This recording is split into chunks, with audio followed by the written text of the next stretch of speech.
What would happen if, without changing your face, your money, or your height, you installed 6 psychological levers in your behavior that quietly switch on a woman's motivational system and make her keep returning to you, thinking about you, and prioritizing you without ever labeling it as chasing?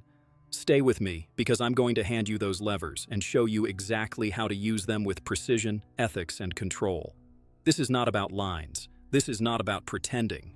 This is about adjusting how you move, decide, respond, and pace an interaction so that her mind does the work for you.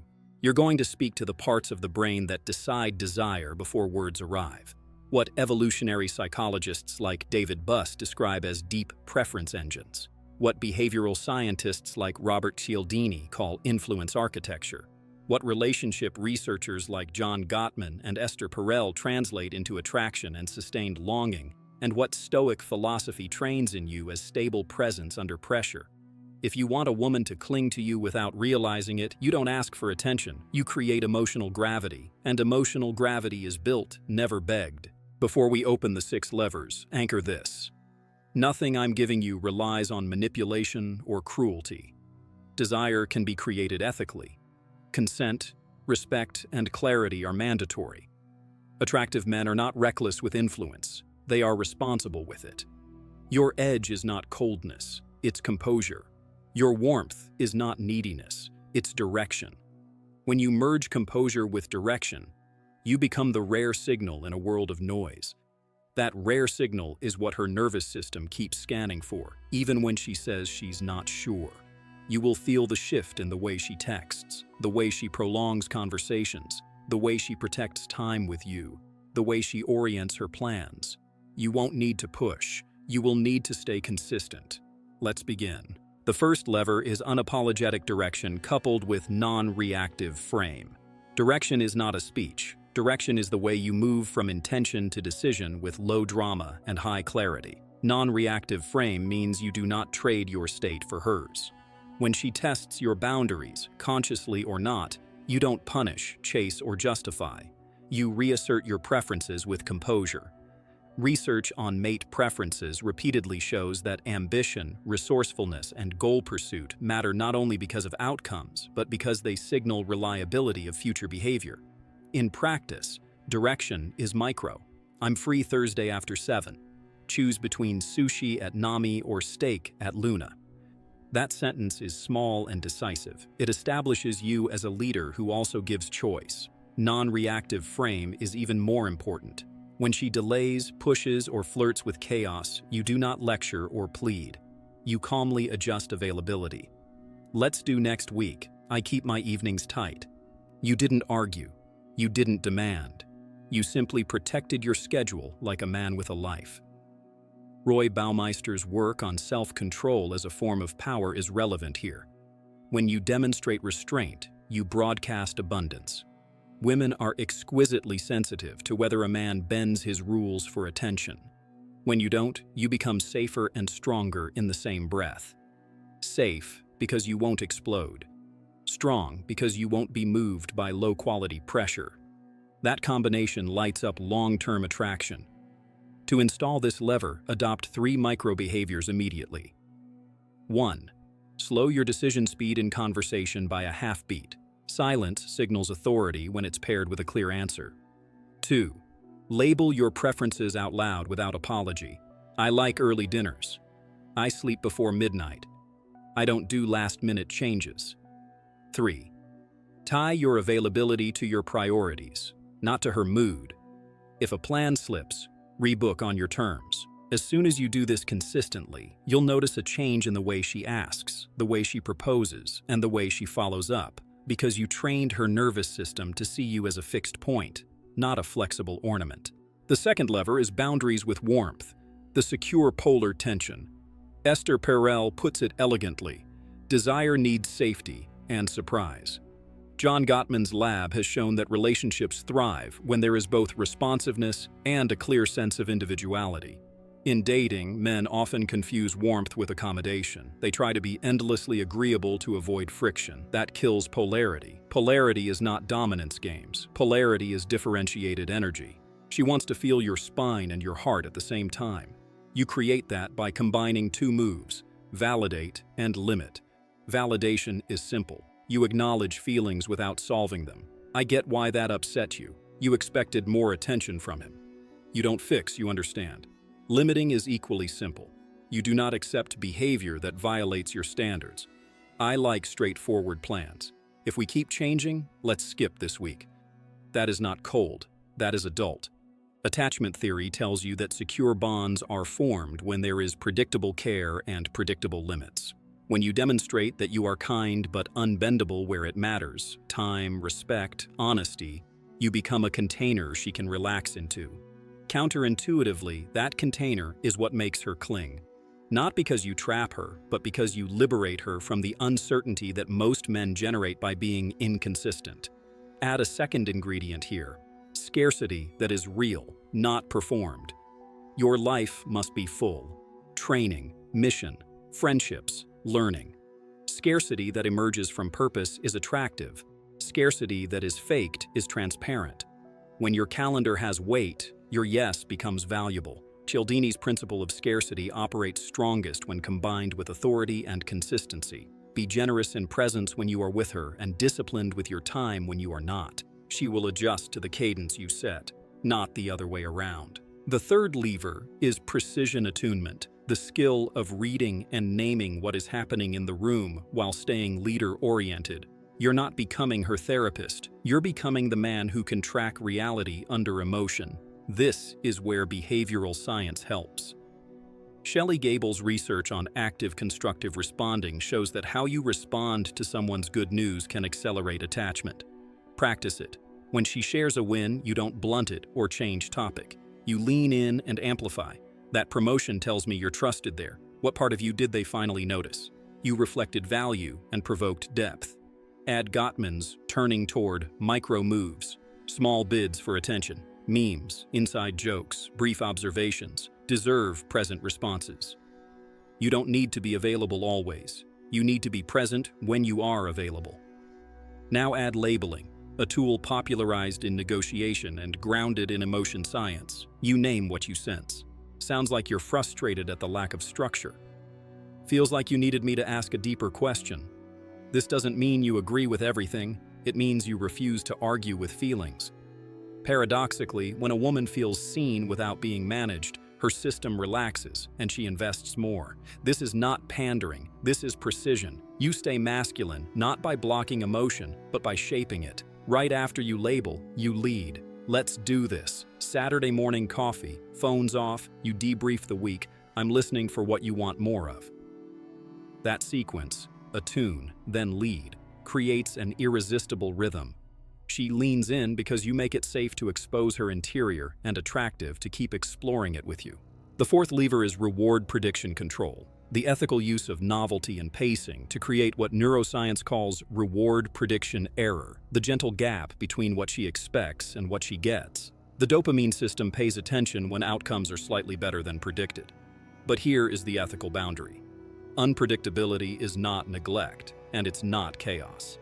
Intermittent reinforcement becomes toxic when you play hot-cold games that breed anxiety.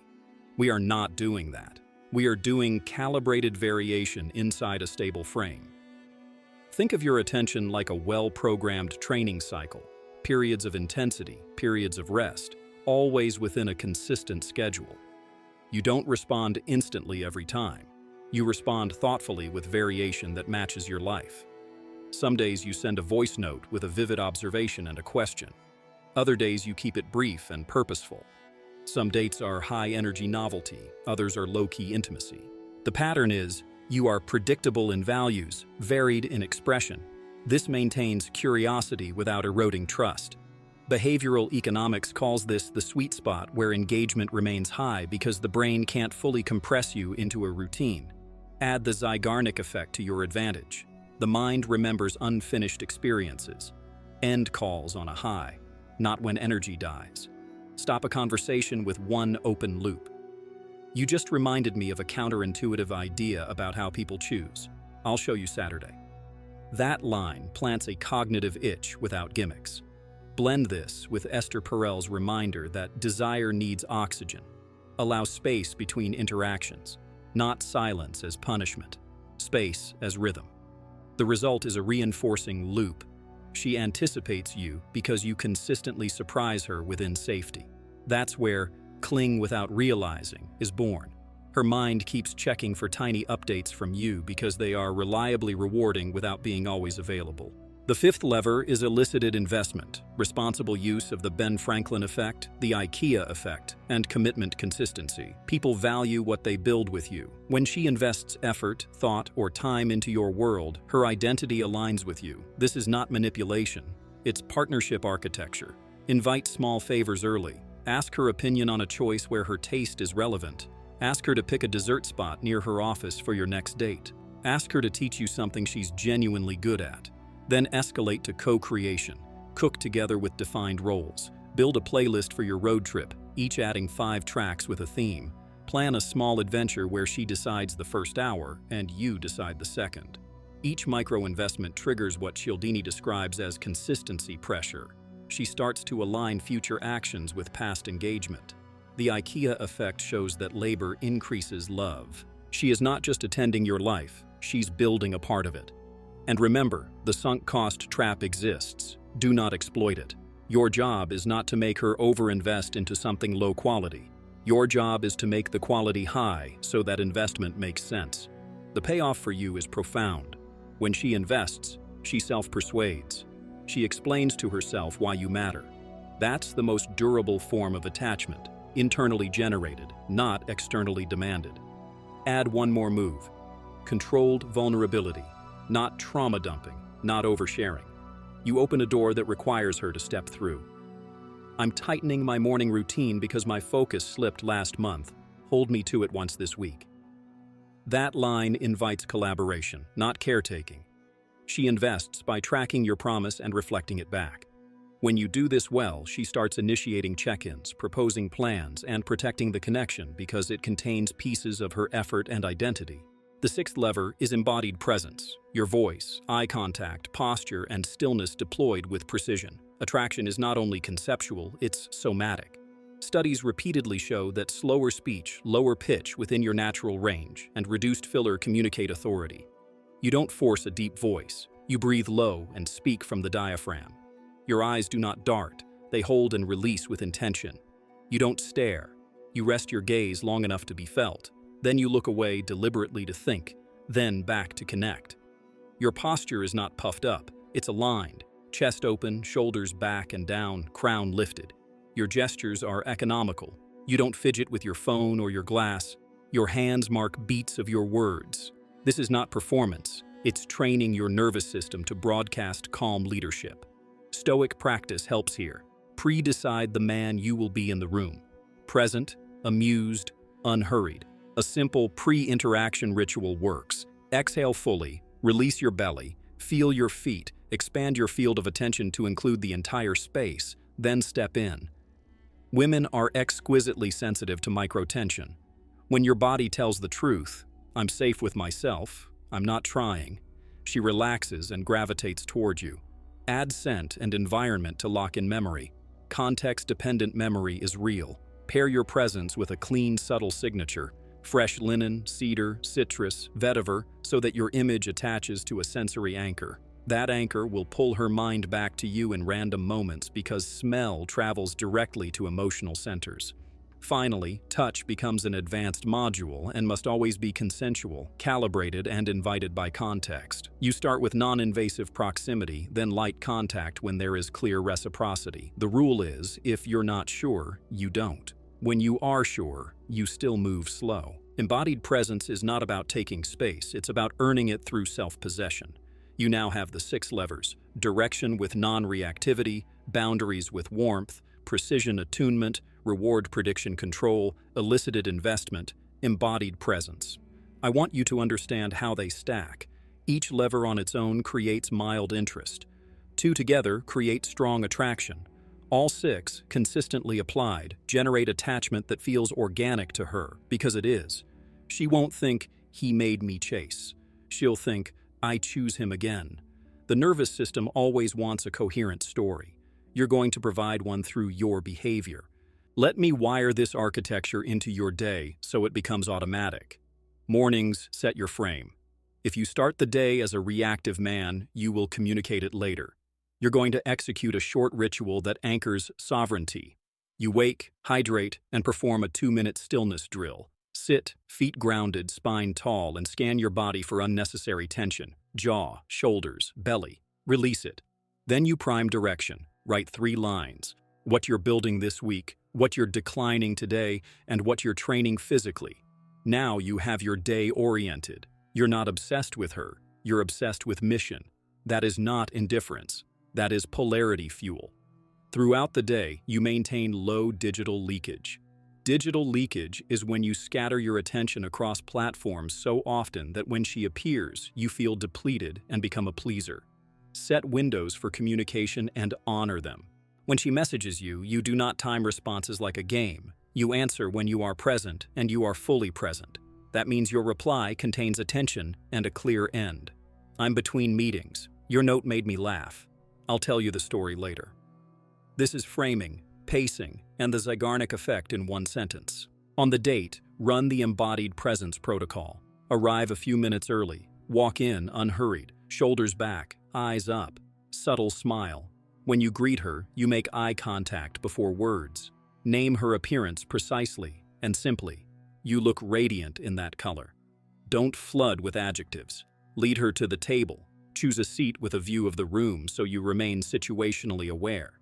Put your phone away without announcement. This single move says more than a paragraph about your priorities. Early in conversation, apply precision attunement.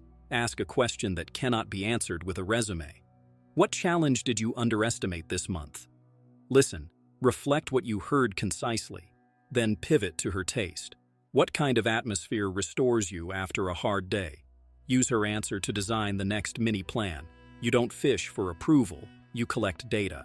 Sprinkle reward prediction control with micro surprises, a small shared dish she wouldn't expect you to know, a short story about a curiosity you've been exploring, a brief step outside to feel the evening air before dessert. End on a high. You don't drag the interaction until energy dips. You take the check decisively. You stand, you look, you hold, and you part with a promise that is specific and light.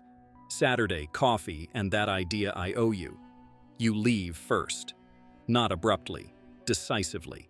Between dates, you switch to elicited investment. Send a voice note, 60 to 90 seconds. One crisp observation from the date that shows you saw her, then a micro ask that enlists her taste. We're doing coffee Saturday. Pick a spot with natural light. I'll handle what comes after. She is now participating. She's not just receiving you, she's co-creating.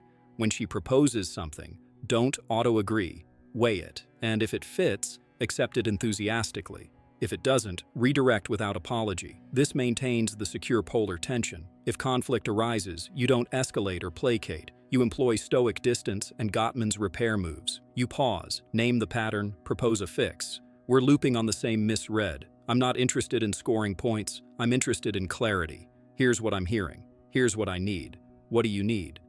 That line is masculine precisely because it doesn't collapse. You keep your standard, and you extend a bridge. If she withdraws to test your reaction, you do not chase immediately. You give space. If she returns with good faith, you re-engage. If she returns with chaos, you reset the boundary. She will feel the difference between a man who can hold both warmth and line. Let's go deeper into each lever with drills that install them into muscle memory. For direction with non-reactivity, practice the 3 calm decisives daily. 1. Make one fast, clean decision in your life every morning. Choose a workout, choose your breakfast, choose your top task, and commit without scrolling for alternatives. 2.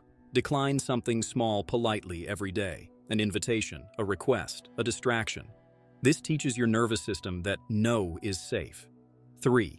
Initiate one plan per week with a friend or colleague that benefits your mission. Direction grows by use.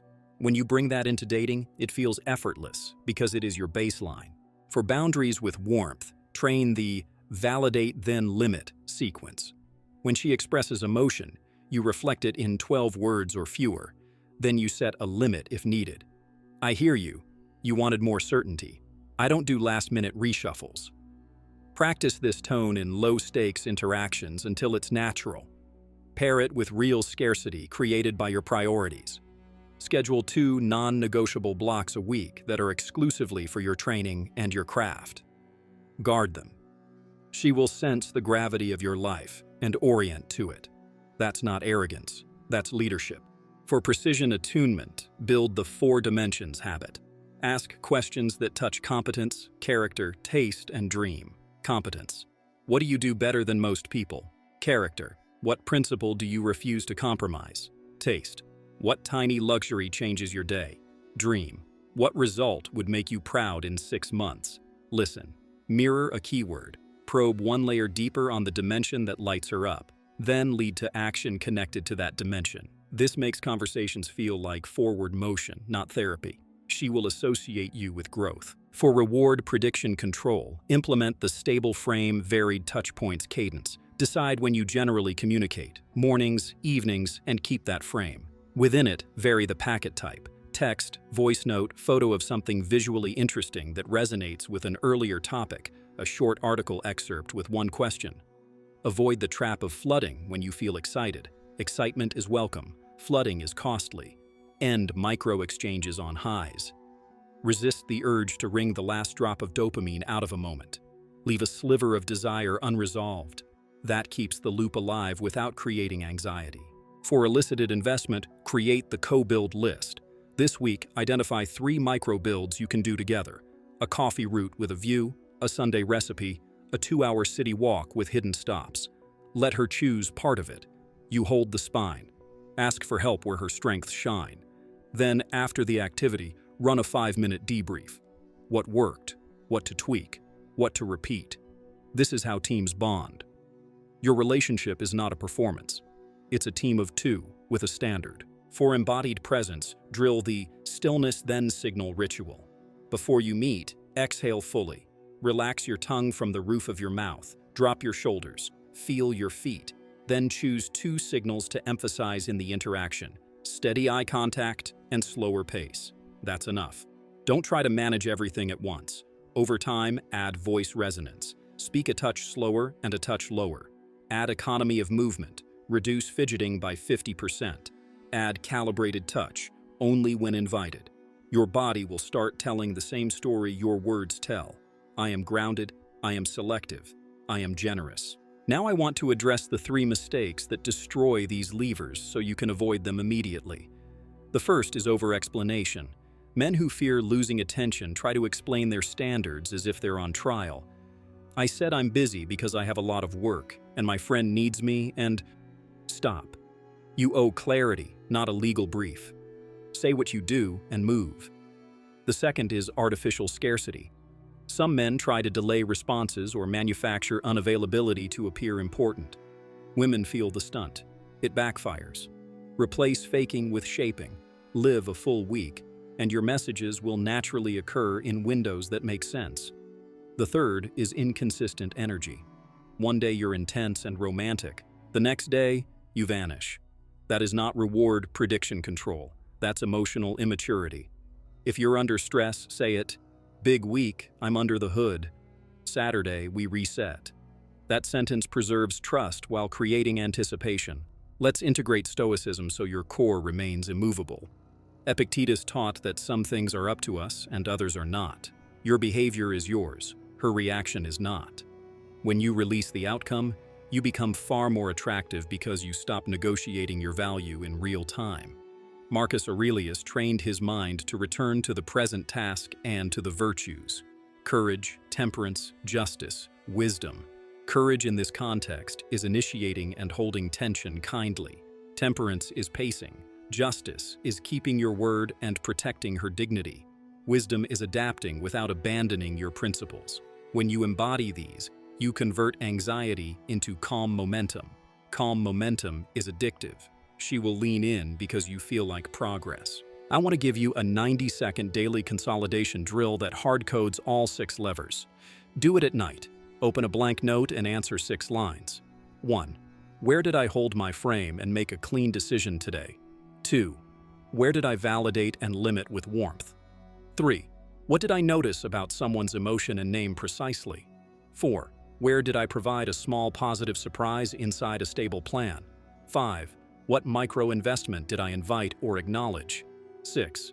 How did my body broadcast stillness and leadership in one moment? 6 lines, 90 seconds. This compounds.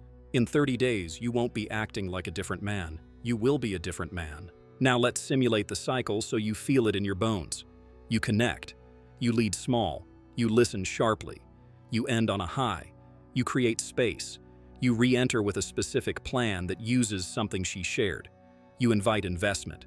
You continue your life. You do not flood. You do not withhold as punishment. You escalate experience quality, not pressure. You keep promises. You introduce novelty with intention. A new view, a new taste, a new conversation angle, a new micro-challenge. You become a predictable container of unpredictable delights. That is the formula for organic attachment. That is what makes a woman hold on without naming it as clinging. She experiences the relationship as a source of growth, steady care, and enlivening mystery. Her friends will notice she references you often. She'll notice her mind checks your thread during breaks. She'll guard time with you without you asking. Not because you hacked her, but because you orchestrated a better environment than the alternatives. I want to address texting because it's where most men bleed value. Text is for logistics, light connection, and seeding depth. It is not for dumping your entire personality. Use voice notes to add warmth. Use photos to show your eye for detail. Use text to set plans and drop hooks. When she sends a message with emotional charge, don't coach by text. Acknowledge and move the real conversation to a call or a meet. I can tell this matters. Let's talk tonight for 10. You just signaled leadership and care while protecting tone. When she goes quiet, you don't panic. Silence means nothing until it does. After a reasonable interval, send a short ping with substance. Not hey, but that spot you mentioned with the rooftop, save it for me. I'm mapping Saturday. If there's still silence, return to your life. If she circles back with good faith, resume. If she returns with blame, calibrate once. If the pattern persists, you exit cleanly. Scarcity with a spine ensures you only invest where return is possible. Let's raise the standard on your environment because it feeds every lever. Your home should be a reflection of your order. Clean surfaces. 1 or 2 pieces of art that reflect your taste. Books you actually read. A plant you actually water.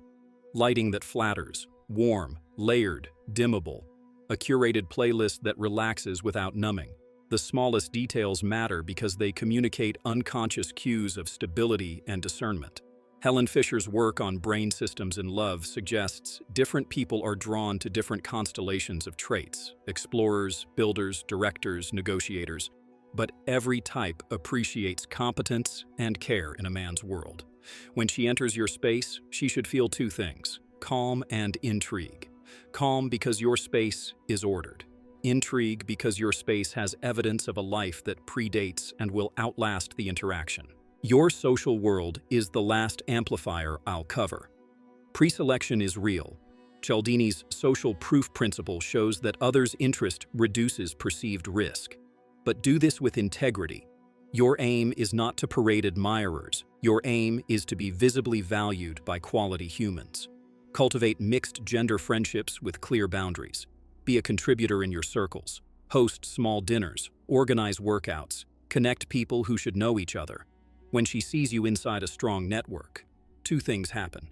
Her brain relaxes because others have vetted you, and her interest increases because you clearly choose where to invest. This also protects you from tunnel vision. Men who isolate themselves around one woman become fragile. Men who live in community remain grounded. Grounded men are magnetic. At this point, you might be tempted to hunt for hacks. Resist it. The hack is consistent execution of fundamentals. 6 levers. Run them for 90 days and watch your life recalibrate. Direction with non-reactivity makes you selective and calm. Boundaries with warmth make you trustworthy and exciting. Precision attunement makes her feel deeply seen. Reward prediction control keeps the connection lively and sticky. Elicited investment turns her into a co-creator. Embodied presence turns your words into signals her body trusts. And the stoic frame, detachment from outcome, attachment to principle, keeps you unshakable when the inevitable tests appear. If you want a direct starting point for this week, here it is. Today, choose 2 evenings and lock them for your mission. No dating, no scrolling, just building. Send 1 purposeful message to the woman you're seeing. One clear plan, one small surprise embedded in it. During your next conversation, ask one competence question and one dream question. Reflect them back and tie one of them to your next plan. End the interaction on a high with one open loop. At home, remove clutter from the two surfaces she is most likely to see. Run the stillness then signal ritual before you meet. When you're with her, be there. When you're not, be where you are. Simple, relentless, masculine. Here is the final truth I want you to integrate. Making a woman cling to you without realizing it is not about pressure applied to her. It's about pressure applied to yourself. Discipline is sexy. Restraint is sexy. Focus is sexy. Kindness with a spine is irresistible. Most men try to borrow confidence from lines and tricks. You will manufacture it from action and standards. You will not attempt to be more than you are. You will become more than you were yesterday.